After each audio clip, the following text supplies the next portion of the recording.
Les anges déchus, deuxième partie. On se souvient, dans la première vidéo, concernant les anges déchus, le même sujet, le verset d'ouverture était le verset 4 du chapitre 6 de la Genèse. On le reprend encore aujourd'hui. Verset 4, chapitre 6. Il y avait des géants sur la terre en ces jours-là. Et aussi après cela, lorsque les fils de Dieu vinrent vers les filles des hommes, et elles leur enfantèrent des enfants. Ceux-ci devinrent des hommes puissants, qui jadis étaient des gens de renom. On a regardé ensemble les anges, les fils de Dieu, ce sont les anges, des anges déchus, des anges qui ont quitté le ciel, la présence de Dieu, pour venir sur la terre parmi les hommes. Ils ont trouvé que les filles des hommes étaient belles, ils ont eu des enfants ensemble. Qu'on a appelé ici les géants, que la parole de Dieu nous parle de géants, d'hommes puissants.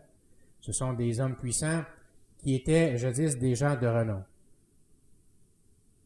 Ces enfants, ce que nous dit la Bible ici, ça nous dit qu'ils étaient là en ces jours-là, donc du temps de Noé, ils étaient là, et après.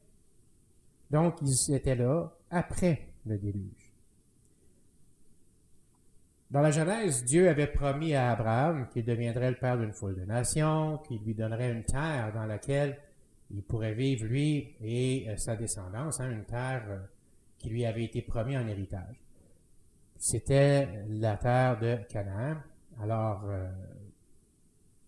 par la suite, on connaît l'histoire où Israël se retrouve en Égypte, sous la direction maintenant de Moïse, par la suite sort du pays d'Égypte pour entrer dans la terre promise. Par contre, c'est pas Moïse qui a fait entrer le peuple dans la terre de Canaan, mais c'est bien Josué, fils de Nun. Chapitre 13 du livre des Nombres. Regardons au chapitre 13 du livre des Nombres. On y parle du fait que Moïse avait demandé au peuple d'Israël d'envoyer des gens, une personne, un homme par tribu, pour aller regarder, pour aller espionner, pour aller voir ce que la terre de Canaan réservait à Israël, cette terre qui avait été promise à Abraham. Regardons les versets 25 à 33. Et ils revinrent de la reconnaissance, les 12 espions, au bout de 40 jours. Et ils allèrent et vinrent vers Moïse et Aaron et vers toute la congrégation des enfants d'Israël, au désert de Paran, à Kadesh. Et ils leur rendirent compte, ainsi qu'à toute la congrégation, et ils leur montrèrent le fruit de la terre, parce qu'ils avaient pris des échantillons de grappes de raisin, des figues et des choses comme ça. Ils lui racontèrent et dirent, « Nous sommes allés dans la terre où tu nous as envoyés, et vraiment, elle est ruisselante de lait et de miel, et voici de son fruit. Néanmoins, le peuple qui demeure dans cette terre est fort, et les villes sont fortifiées et très grandes. Et de plus, nous y avons vu les enfants d'Anak. Les Amalekites demeurent dans la terre du sud, et les Hittites, les Hittiens, et les Jébusites, qui sont les Jébusiens, et les Amorites demeurent dans les montagnes, et les Cananéites demeurent près de la mer, le long du Jourdain. » Et Caleb fit taire le peuple devant Moïse et dit, « Montons tout de suite et possédons-la, car nous sommes bien capables de les vaincre. » Mais les hommes étant montés avec lui dirent, « Nous ne sommes pas capables de monter contre ce peuple, car ils sont plus forts que nous. » Et ils soumirent un mauvais rapport sur la terre qu'ils avaient examinée devant les enfants d'Israël, disant, « La terre que nous avons parcourue pour la reconnaître est une terre qui dévore ses habitants. Et tout le peuple que nous y avons vu sont des hommes de grande stature. Et nous y avons vu les géants, les fils d'Anak, qui sont descendants des géants, et nous étions à leurs yeux comme des sauterelles, et nous l'étions aussi à leurs yeux. » Ici, on se rend compte, 10 des 12 espions ont eu peur, ont craint les gens qui étaient dans la terre de Canaan. Ce qu'on nous dit ici, c'est que la terre qu'ils ont découverte, le pays, la terre, quand on parle de terre Eretz, qui nous parle de la terre, le sol, mais c'est le pays, un endroit où on va. Donc, cette terre nous dit qu'il y avait des géants qui étaient là. On dit au verset 32, les habitants, cette terre, ce pays qu'on a parcouru, est une terre qui dévore ses habitants. Dévore, le mot hébreu akal qui est là, dévore, c'est vraiment, ça nous dit manger, se nourrir avec, donc se nourrit avec ses habitants. Et le peuple que nous avons vu sont des hommes de grande stature. Donc il y a des gens, déjà là, qui sont de grande stature. Non seulement ça, mais nous avons vu aussi, au verset 33, il dit « Et nous avons vu les géants ». Non seulement des hommes de grande stature, mais aussi des géants qui sont les fils d'Anak et qui sont les descendants des géants. Donc, les fils d'Anak sont les descendants des géants. Et nous étions comme à leurs yeux, comme des sauterelles, et nous l'étions aussi à leurs yeux. Donc, autant aux yeux des enfants d'Anak qu'autant des géants, ils étaient des sauterelles aux yeux de ces gens-là. Lorsqu'on parle de dévorer, éventuellement, dans une prochaine vidéo, on pourra approfondir un peu ce que signifiait à ce moment-là vraiment dévorer. On parle vraiment d'une nourriture, malheureusement, c'est ce qui en est, donc de cannibalisme, mais on regardera plus tard, éventuellement, dans une prochaine vidéo, le principe qui sera de nouveau de retour vers la fin des temps, parce que Jésus nous avait dit ce qui se passait du temps de Noé, on va voir ça aussi du temps de la fin. Et là, maintenant, ces anges-là qui étaient là, ces démons qui étaient là, ces géants, ces gens de grande stature, non seulement ils étaient là du temps de Noé, mais on les voit maintenant, ils sont là. Allons voir maintenant dans le livre des Lévitiques, le chapitre 18 du livre des Lévitiques, du verset 22 à 24. Ces nations que Dieu avait, il y a plusieurs passages où on peut le voir, mais j'aime bien aller sur ce passage-là aujourd'hui, où Dieu chassait les nations devant Israël. Quand ils sont entrés en Canaan, ils ont traversé, oui, sous Josué, ils ont voué à l'interdit les nations qui étaient là, ils ont fait des guerres avec ces gens qui étaient là sur place pour reprendre possession du territoire qui était là. Par contre, une chose importante, c'est que Dieu était au-devant d'eux pour le faire. Puis il disait quoi? Que je vais chasser ces nations devant vous, vous ne ferez pas comme ces gens-là faisaient. Et dans une autre vidéo où on parlait de Sodome et Gomorrhe, on parlait de ces versets-là ici, de ces versets du chapitre 18 de Lévitique. Donc les versets 22 à 24, il nous dit ici, « Tu ne coucheras pas avec un homme comme on couche avec une femme, c'est une abomination. Tu ne coucheras pas non plus avec aucune bête pour te corrompre avec elle. Aucune femme non plus ne se tiendra devant une bête pour se soumettre à elle, c'est une confusion. Ne vous corrompez pas par aucune de ces choses, car toutes ces choses, les nations se sont corrompues, lesquelles je vais chasser devant vous. » Donc, toutes les nations que Dieu a chassées devant Israël, c'était des nations qui étaient corrompues. Oui, ça donnait à la sorcellerie, ça donnait à l'étude, à l'adoration des étoiles. Et on le voit dans plusieurs passages de Lévitique, quand Dieu dit « Vous ne ferez pas de cette façon-là, puis vous agirez pas comme les nations que je vais chasser devant vous. » Alors, ici, on nous dit qu'il allait même vers les bêtes. Alors, très, très particulier. On regarde maintenant, lorsque Josué a permis au peuple d'Israël, lorsque Josué a fait entrer le peuple d'Israël dans la terre promise, on se rend compte qu'il avait voué à l'interdit plusieurs nations qui étaient là devant eux, plusieurs pays qui étaient à l'intérieur d'un seul. Là, il y avait plusieurs villages qui étaient là, villes, où il y avait des géants, il y avait des gens de plusieurs nations qui étaient là. Regardons le chapitre 11 du livre de Josué, les versets 20 à 22. Il nous parle de cette guerre que Josué et Israël ont fait. Verset 20. « Car cela venait du Seigneur pour endurcir leur cœur, pour qu'ils aillent se battre contre Israël, afin qu'ils les détruisent entièrement, et sans qu'ils ne puissent obtenir aucune grâce, afin qu'ils puissent les détruire comme le Seigneur l'avait commandé à Moïse. » Parce que Dieu avait aussi dit à Moïse, quand vous traverserez, vous allez vouer ces gens-là à l'interdit.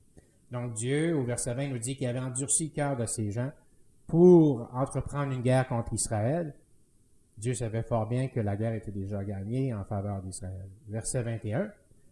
En ce temps-là, Joshua, qui est Josué, vint et retrancha les Anakim des montagnes d'Hébron, de Débir, d'Adab, et de toute la montagne de Juda, et de toutes les montagnes d'Israël. Josué, donc, les détruisit entièrement avec leurs villes. Il ne resta aucun des Anakim dans les pays des enfants d'Israël. Il en demeura seulement à Gaza, à Gath et à Ashdod. Donc, ce que Dieu dit ici, ce qu'on peut lire dans Josué, dans ce passage, c'est qu'ils ont détruit toutes les villes. Il a détruit vraiment, il a retiré les Anakim qui étaient là de la montagne d'Hébron. Donc, tous ces géants, ces peuples de haute stature, des hommes de haute stature, il les a détruits partout, dans la terre de Juda et tout le reste, sauf, verset 22, il nous dit, sauf dans Gaza, dans Gath et dans Ashdod. La preuve de tout ça, assez simple à trouver, on se rappelle d'une guerre importante entre un jeune homme et un géant, un homme d'une grande stature, David, qui s'est battu contre Goliath. Donc, dans le livre de Samuel, on peut y voir le récit de ce combat, mais un verset important qui nous parle de ces gens, comme on pouvait lire dans Josué, les géants et tous eux, ils sont restés, les Anakim, il en est resté dans Gaza, à Gath et à Ashdod. 1 Samuel, le chapitre 17, le verset 4, il nous dit ici, « Et il sortit du camp des Philistins un champion nommé Goliath de Gath. Sa hauteur était de 6 coudées et 1 empan. » Donc, un homme de forte stature, un champion guerrier, c'est ce qu'ils nous disent ici, c'était un champion, donc c'était leur homme de guerre qui lançait au-devant d'Israël pour aller confronter Israël, pour les convaincre de rebrousser chemin, pour qu'ils abandonnent. Il était de quelle région? C'était un Philistin, Goliath, de Gath. Donc, on voit ici, ça confirme ce qui était dit sous Josué plusieurs années avant l'arrivée de David. On le voit, ça disait tantôt dans Josué qu'il restait des géants, il en est resté des Anakim à Gaza, dans Gath et dans Ashdod. Maintenant, on le voit ici dans 1 Samuel, où Goliath était lui-même de Gath. Et on nous raconte aussi un combat que David a fait, lorsqu'on lit dans les chroniques des rois, on peut voir les accomplissements de plusieurs rois. Et si on regarde dans 1 Chronique, le chapitre 20, les versets 4 à 8, on nous fait ici l'éloge de ce que David a fait concernant des gens qui venaient de Gath. Verset 4, « Et il arriva après cela qu'une guerre s'éleva à Gézer avec les Philistins, au cours de laquelle Sibécraï, le Hushatite, tua Sipaï, qui était un des enfants du géant, et ils furent assujettis. Il y eut encore une guerre avec les Philistins, et Éliadan, fils de Jaïr, tua l'ami, le frère de Goliath, le Gittite, dont le bois de sa lance était comme une ensoupe de tisserand. Il y eut encore une autre guerre à Gath, où se trouvait un homme de haute stature, qui avait 6 doigts à chaque main et 6 à chaque pied, 24 en tout, et il était aussi le fils du géant. Mais lorsqu'il défia Israël, Jonathan, le fils de Shimaï, frère de David, le tua. Ceux-là étaient nés au géant à Gath, et ils tombèrent par la main de David et de la main de ses serviteurs. En particulier, ici on en nomme 4 qui étaient des fils de géants, fils d'un géant, du même géant. Donc, c'était des frères. Et ce qu'il nous dit ici, ils étaient aussi le frère de Goliath. Donc, ils avaient le même père. Ailleurs, dans la parole de Dieu, on nous parle aussi de Og, le roi Og, qui était un homme de forte stature aussi. Alors, c'était tous des géants, ces gens-là.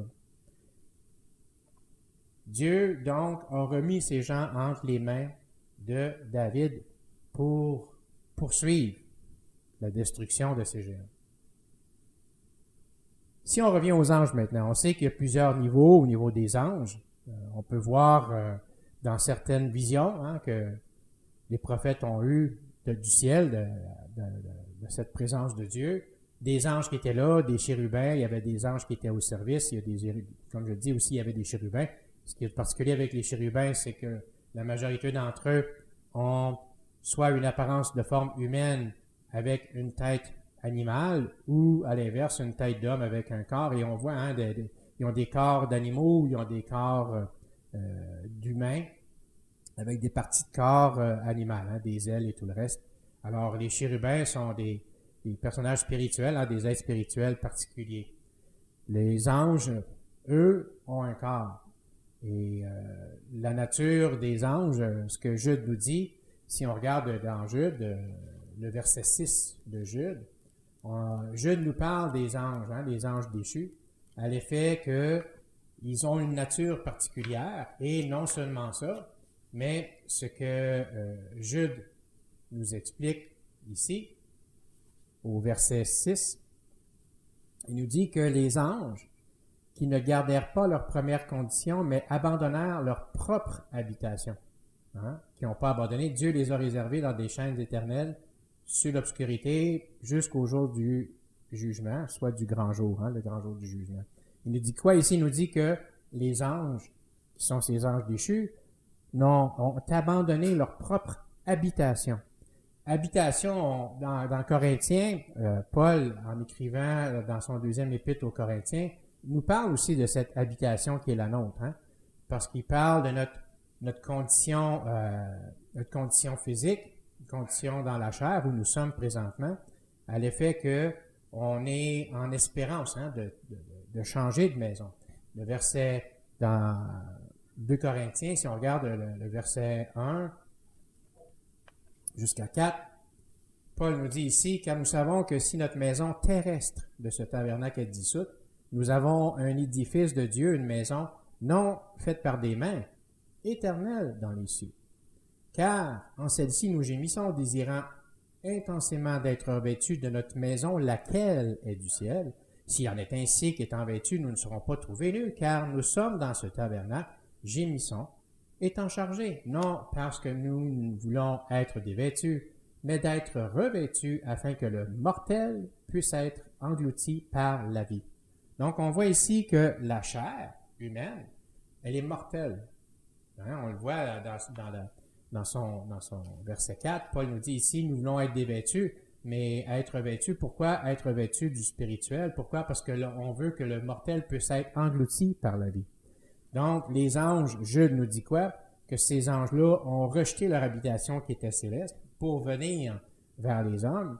Et ici même, nous, on est là et on espère maintenant, de notre côté, être revêtus de ce spirituel pour ne plus goûter la mort, pour être passé de la mort à la vie.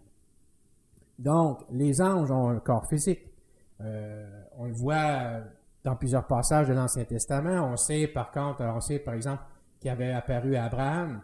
On sait qu'il y a des anges qui ont apparu à Daniel. On sait aussi Jacob a combattu. On sait que Lot a vu des anges.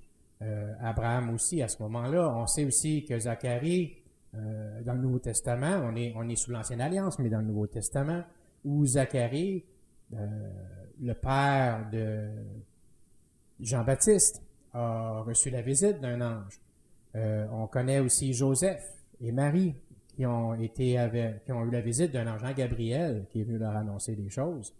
On connaît aussi Pierre, qui, lorsqu'il était en prison, a été délivré par un ange.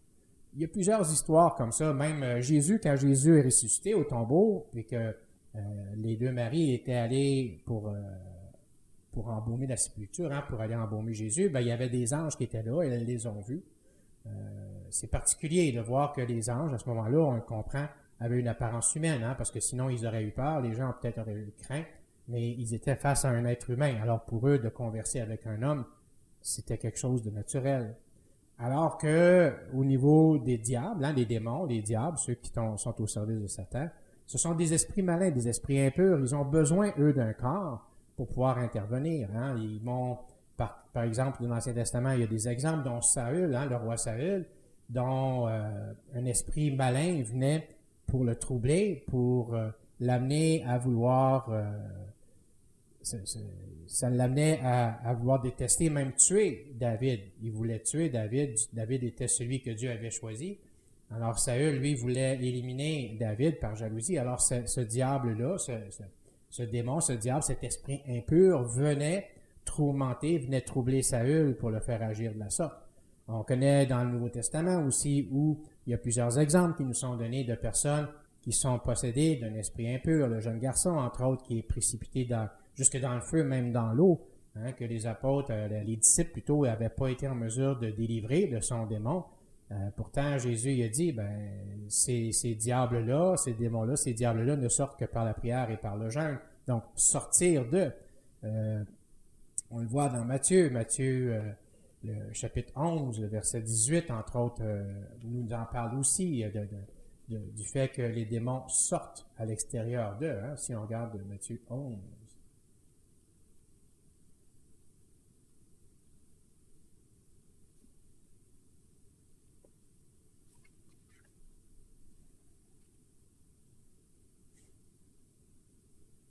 Il nous parle de...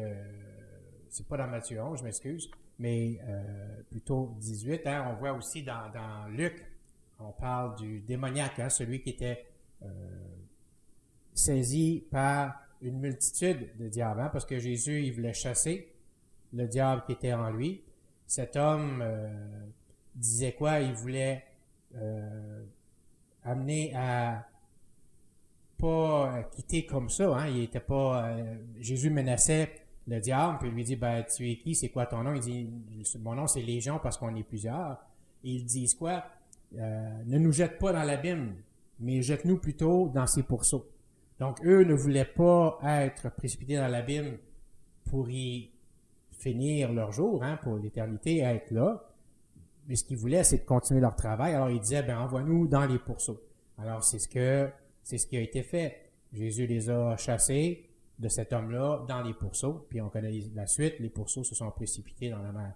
C'était Luc 11 et non pas Matthieu 11 que je voulais regarder avec vous. Alors, regardons Luc, le chapitre 11 de l'évangile de Luc, et non pas Matthieu, comme je le disais tout à l'heure, mais plutôt Luc, chapitre 11. Regardons les versets 24 à 26. Ce qu'il nous est raconté ici, Jésus parle lorsqu'un homme est dégagé et libéré d'un démon, qu'est-ce qui se passe? Verset 24. Lorsque l'esprit impur est sorti d'un homme, il traverse des lieux arides, cherchant du repos, et n'en trouvant pas, il dit, « Je retournerai dans ma maison d'où je suis sorti. » Et quand il vient, il la trouve balayée et garnie, et alors il s'en va et prend avec lui 7 autres esprits plus immoraux que lui-même. Et ils entrent et y demeurent, et la dernière condition de cet homme est pire que la première. Alors, c'est particulier. Ils font quoi? Lorsqu'ils sont sortis des démons, lorsqu'ils sont chassés d'un être vivant, ils se promènent. Ils se promènent dans les lieux, ils traversent des lieux arides, donc ils cherchent d'autres corps pour pouvoir poursuivre leur travail. S'ils n'en trouvent pas, qui sont disponibles, parce qu'il faut aussi que les gens, jusqu'à un certain point, soient sensibles et qu'ils puissent être sensibles pour recevoir de telles attaques, hein, on comprend, ben, ils reviennent, ils se disent, bon, on va retourner d'où on vient, et puis quand ils voient que tout ça est libre parce que la personne a été délivrée des démons, des diables, mais que cette personne n'est pas venue à la connaissance du salut, hein, c'est ce que Jésus expliquait, ben, c'est certain que les démons vont revenir, et la condition, ce que ça dit, que les diables reviennent, et la condition, malheureusement, des esprits impurs, encore plus immoraux que le premier qui était là. Alors, la dernière condition est pire que la première. Ce sont des esprits, des diables, des esprits impurs. Si on regarde un passage intéressant d'un frère cette semaine, dans une vidéo, un frère qui partageait son opinion sur un passage dans l'Apocalypse, le livre des Révélations, le chapitre 13, où la bête se fait faire une image. Hein, on va aller voir chapitre 13 du livre des Révélations.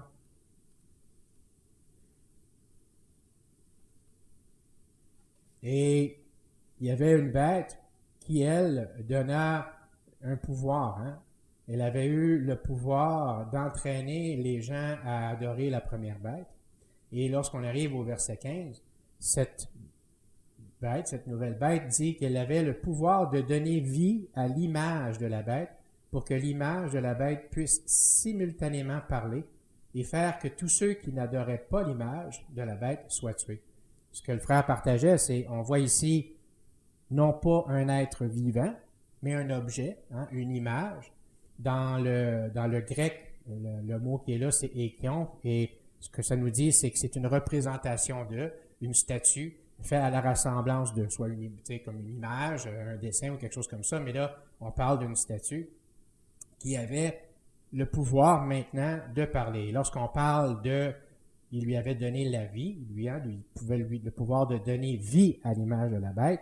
Le mot vie qui est là, c'est pneuma. Pneuma qui est défini par l'air ambiant, ça peut être l'esprit, mais un ange ou un diable. Donc, c'est la même signification qui est utilisée dans le grec pour pneuma. On sait que nous, en tant qu'humains, notre ADN est constitué de l'ADN de notre père et de notre mère. Alors, si on prend l'ADN de notre père et de notre mère et qu'on regarde la nôtre, on va retrouver des similitudes. Là. Ça va s'enchaîner ensemble et on va comprendre notre origine.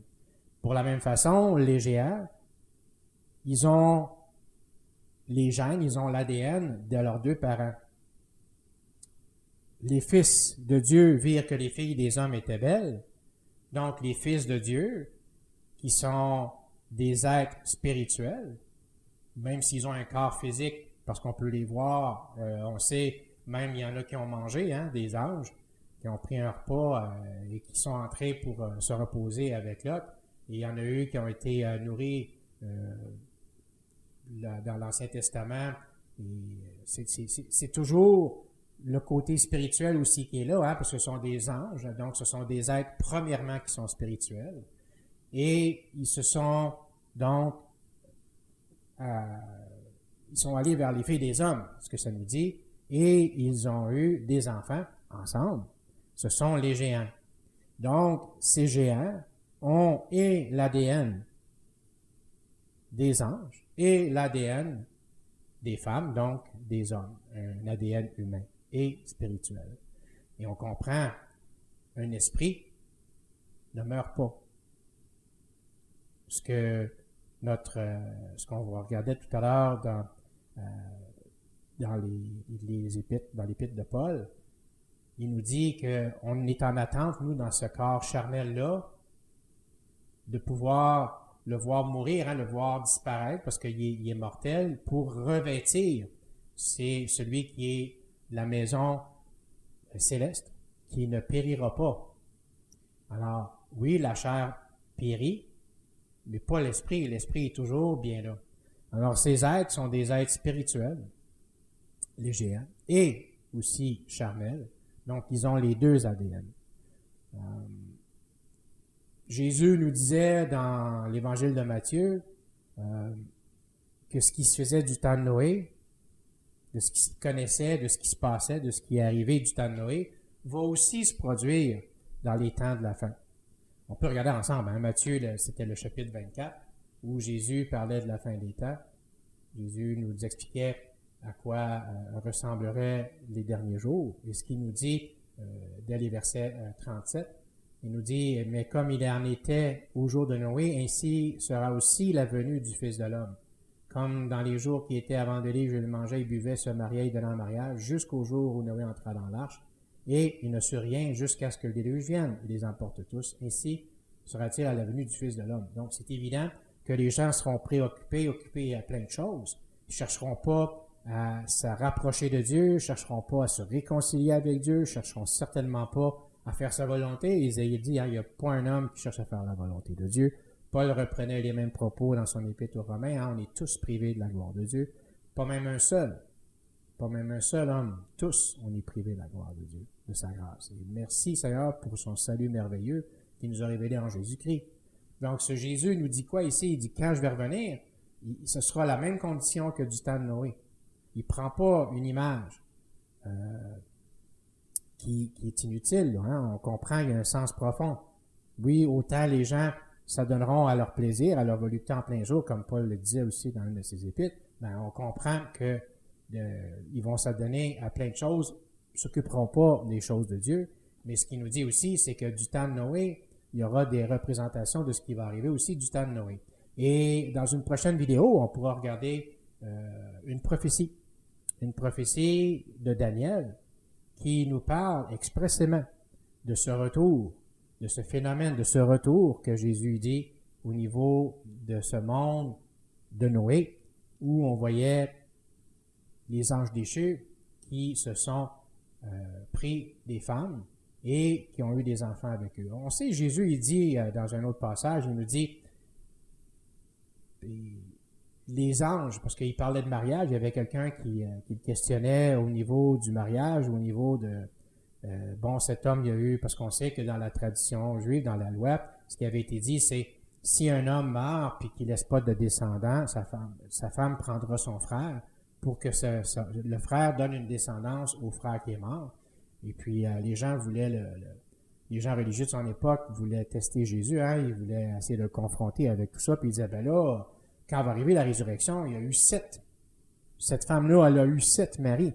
Qui sera son mari? Fait que Jésus il dit, ben, comme dans le ciel, les anges se marient pas, hein, ça va être la même chose après pour nous, mais il dit au ciel. Jésus spécifiait que les anges ne se marient pas dans le ciel. Il disait pas rien concernant la terre. Il pouvait pas le dire. S'il aurait dit ça, il serait entré en contradiction avec ce qu'on peut lire dans la Genèse. Et on le sait, Jésus, c'est la parole de Dieu. En lui, c'est la vérité. Hein? Jésus dit que ma parole est la vérité et que ma parole, la vérité, vous rendra libre, va vous affranchir. Alors, c'est mon souhait aussi pour vous, pour toi qui écoutes, que cette parole, la parole de Dieu, puisse t'affranchir. Parce que quand Jésus dit, il arrivera la même chose du temps de Noé à la temps de la fin, est-ce que tu es prêt à faire face à ce temps-là?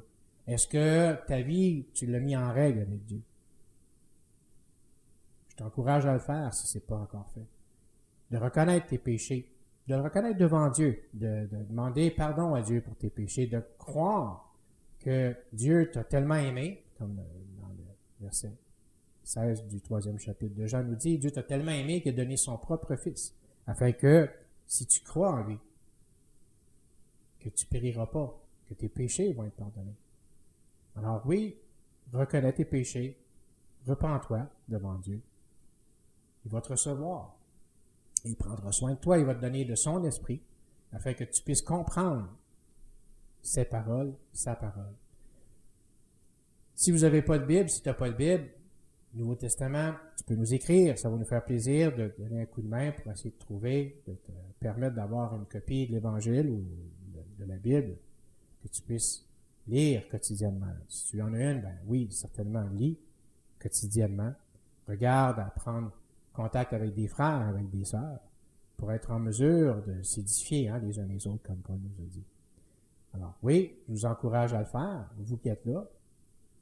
Lire votre parole, prendre contact avec les frères et les sœurs. Vous pouvez certainement nous écrire, nous faire part de vos commentaires ou peut-être de suggestions pour des prochaines études ou des prochains passages qu'on pourrait regarder ensemble, qu'on puisse édifier les uns les autres. C'est ce que Dieu nous demande. Alors, merci d'avoir été là, encore une fois, d'être à l'écoute, et à la prochaine.